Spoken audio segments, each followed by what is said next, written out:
Bill 2023, resumption of debate on the second reading and on the amendment moved by the member for Barker. And I thank the clerk.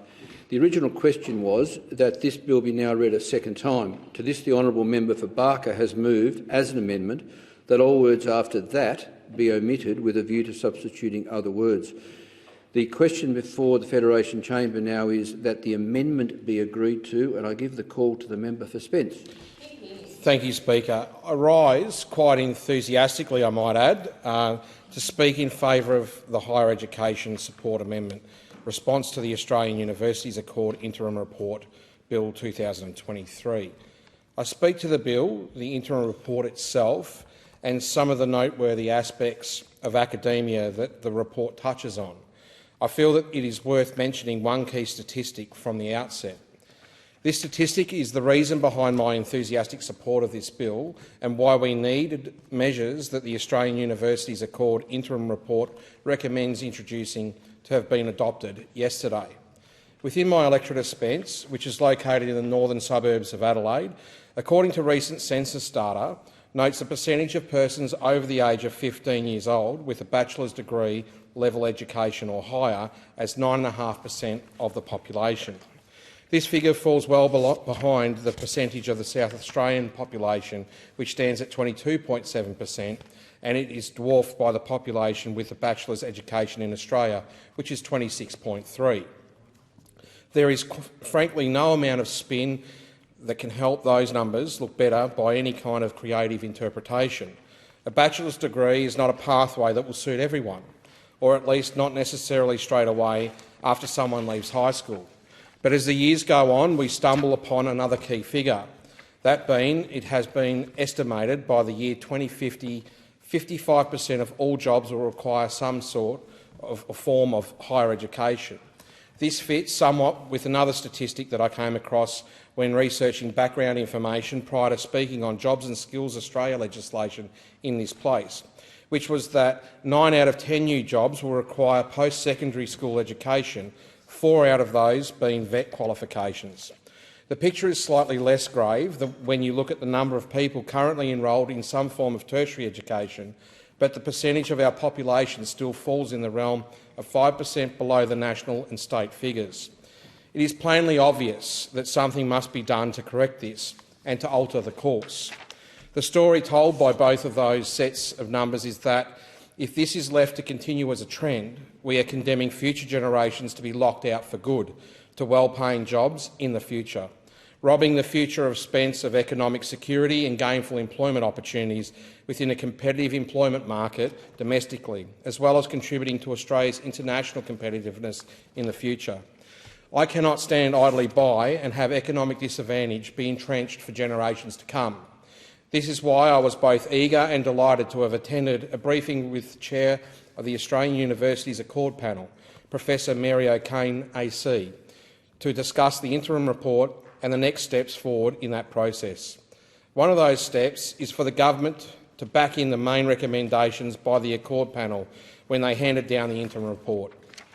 I can be assured that the Minister for Education is following this diligently to see this process to fruition, and the proof is in the pudding by introducing this bill. The interim report's recommendation, which part of the next phase was, of course, seeking submissions commenting on the interim report. In its own way, it's something that I'm doing in the chamber this very second. But in real terms, I saw this as an opportunity to have a proper conversation within Spence about the need for a tertiary hub located within our borders. And then my eyes lit up when I saw within the interim report what was listed as Priority Action 1, which is to extend access and create further regional university centres and, using the same model, adapting it to create suburban and metropolitan locations, tertiary hubs in suburban Australia. After leaving Canberra after the last sitting fortnight, I went and visited Gawler and District College, where I met with some very bright Year 12 students.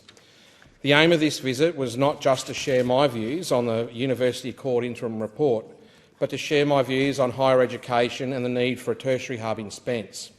But it was also to hear from them, their expectations for the future, and if a tertiary hub were established, what would they want it to provide? The what and why were extremely important components of this process, and I am extremely grateful to have our local newspaper, The Bunyip, help us to amplify the message throughout the local community so that they can provide me with their feedback on something I feel will be vitally important to those living in Spence over many decades to come. That message was received loud and clear, with scores of local residents, alongside the Year 12 students I met, providing feedback to my office over just a couple of weeks. We asked our community what barriers were towards entering and staying involved in higher education. Overwhelmingly, much attention was devoted to the long commute into the city from the northern suburbs, where the majority of bachelor-level programs are offered. Round trips, depending on the institution being travelled towards, can be upwards of 3 hours in our community. This provides to those in our patch who only want to access higher education a tiring, alienating experience. This serves to greatly disenchant those wishing to explore what our great tertiary educators have to offer. Those who provided feedback have echoed this point. Macy from Gawler East says that significant travel time takes valuable hours out of the day for students in our community.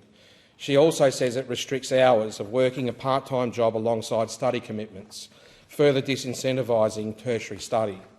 Exacerbating this disadvantage for my constituents is the lack of existing facilities in Spence, which was also noted in the feedback given to my office. As Nikhil from Evanston South notes, the lack of university-centric centres and study areas in our community means that our students still in secondary education, our budding future, lack any means to continue study once school is finished for the day. This also goes for those who work part-time or even full-time and those who care for their children or other dependents. We were told that the lack of facilities locally, which are needed once people with other commitments are ready to learn, means other large cohort of our community find themselves either travelling long distance, already exhausted, or otherwise barred from attaining tertiary qualifications.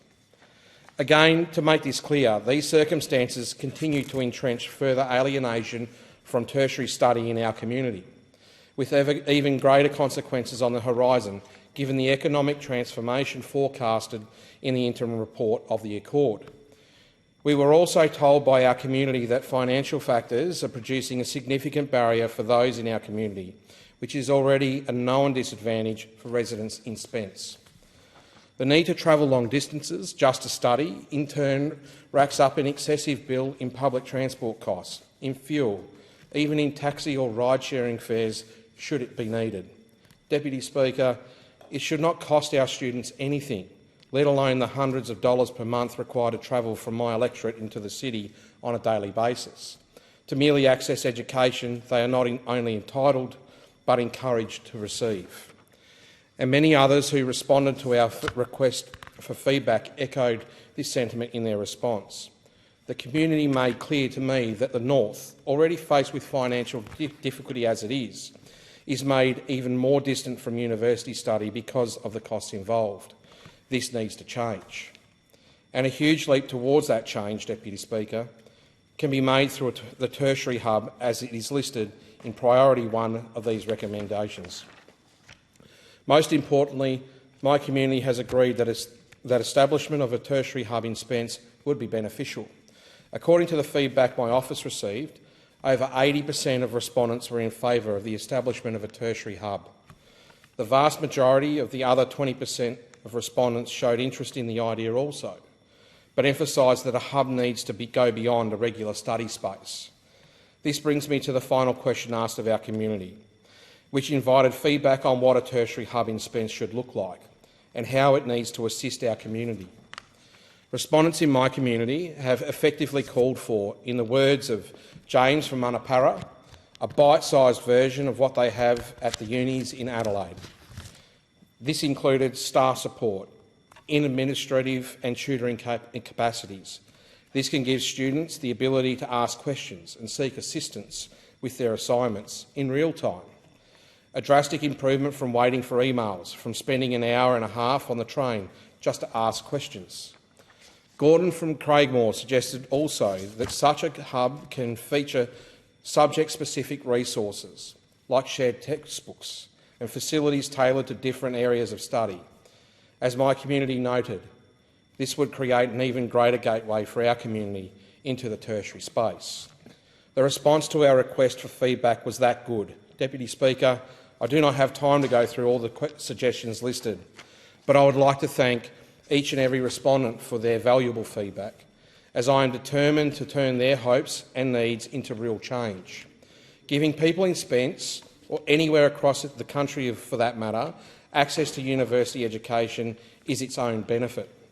Australia is a country that is home to some of the leading universities in the world, both in terms of educating the minds of its students, both domestic and those who travel from abroad to undertake part of their journey in higher education within Australia, all the way to our university's contribution to research and development in a number of fields, oftentimes collaborating with leading educational and research institutions from around the globe.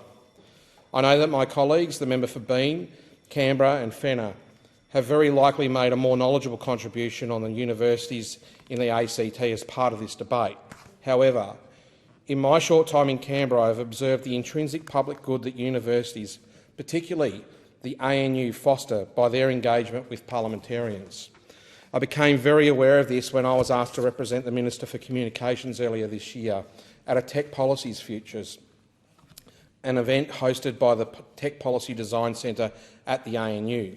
It saw parliamentarians of all stripes engaging with academia, leading industry figures, innovators and those who will be shaping how we navigate ethics and develop policy frameworks around emerging technologies into the future. I'd also like to give a particular mention to the National Security College at the Australian National University as well.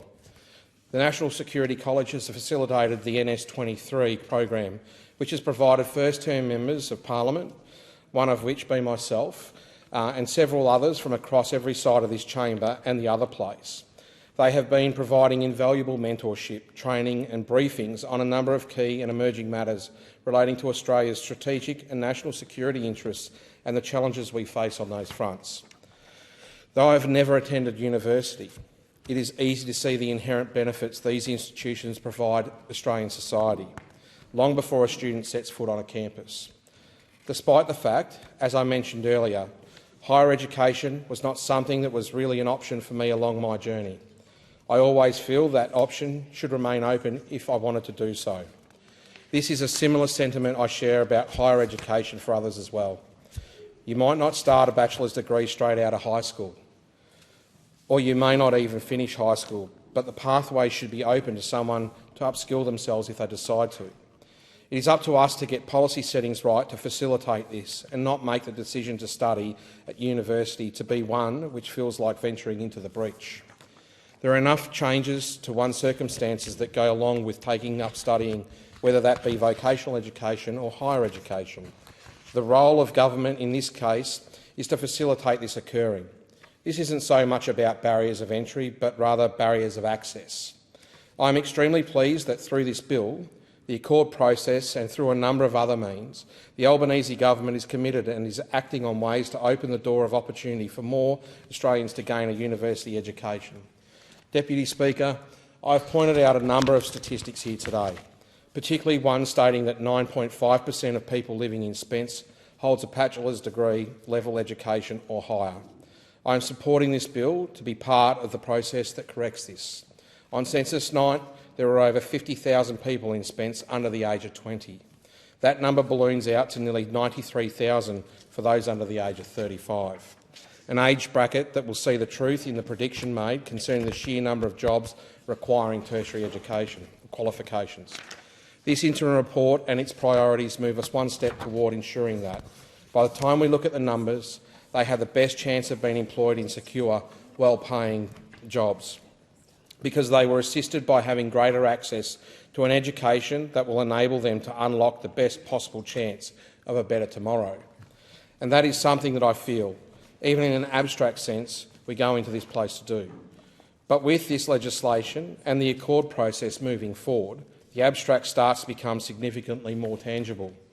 I look forward to engaging with this process as it continues along, but in the meantime, I commend this bill to the